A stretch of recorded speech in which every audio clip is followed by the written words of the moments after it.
اعوذ باللہ من الشیطان اللعین الرجیم بسم اللہ الرحمن الرحیم الحمد لأہلہ والصلاة علی اہلہا اما بعد۔ ماہ شعبان المعظم کی برکتوں کے ساتھ، رحمتوں کے بیان کے ساتھ آپ کی خدمت میں فضائل اور اعمال کا سلسلہ۔ صلوات شعبانیہ کے کلمات میں سے ایک کلمہ آپ کی خدمت۔ فرماتے ہیں مولا امام سجاد علیہ الصلوۃ والسلام وَهَذَا شَهْرُ نَبِيِّكَ، اور یہ ماہ شعبان تیرے نبی کا مہینہ۔ تیرے نبی کون؟ سید رسولک، تیرے تمام رسولوں کے سردار۔ شعبان الذی، یہ مہینہ ماہ مبارک شعبان کا۔ الذی حففتہ منک بالرحمہ، جس کو تو نے بھر دیا ہے اپنی بارگاہ سے رحمتوں سے۔ والرضوان، رحمت سے بھی بھر دیا اور اپنی رضا سے بھی بھر دیا۔ الذی کان رسول اللہ صلی اللہ علیہ وآلہ وسلم یدعب فی صیامہ وقیامہ فی لیالیہ وایام بخوء لک فی اکرامہ واعظامہ۔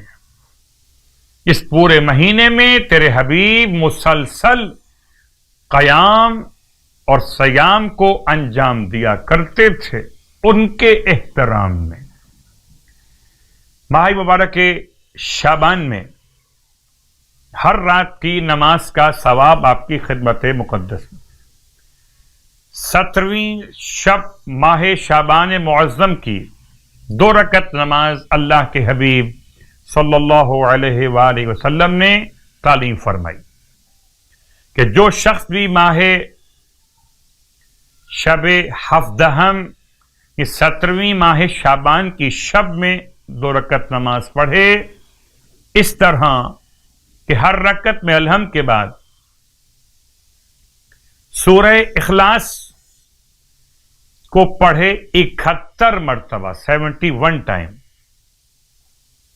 اور بعض روایات میں 70 مرتبہ استعمال ہوا، تو آپ اگر 71 بار پڑھ لیتے ہیں تو دونوں روایتیں اس میں شامل ہو جاتی ہیں۔ تو 2 رکعت نماز پڑھنا ہے کہ ہر رکعت میں الحمد کے بعد 71 مرتبہ سورہ اخلاص کی تلاوت۔ نماز تمام کرنے کے بعد 70 مرتبہ استغفار پڑھنا، استغفر اللہ ربی واتوب الیہ۔ فرماتے ہیں اللہ کے حبیب کہ اپنی جگہ سے اٹھے گا نہیں مگر خداوند عالم اس کے سارے گناہوں کو بخش دے گا اور آئندہ اس کے گناہ لکھے بھی نہیں جائیں گے۔ سبحان اللہ، یعنی خدا اسے اپنی رحمت سے برائیوں سے اتنا دور رکھے گا کہ نہ گناہ کرے گا نہ لکھے جائیں گے۔ ماہ شعبان کے 17 روزے رکھنے کا ثواب اللہ کے حبیب ارشاد فرماتے ہیں کہ جہنم کے تمام دروازے ماہ شعبان کے 17 روزے رکھ لینے والے پر بند کر دیے جائیں گے۔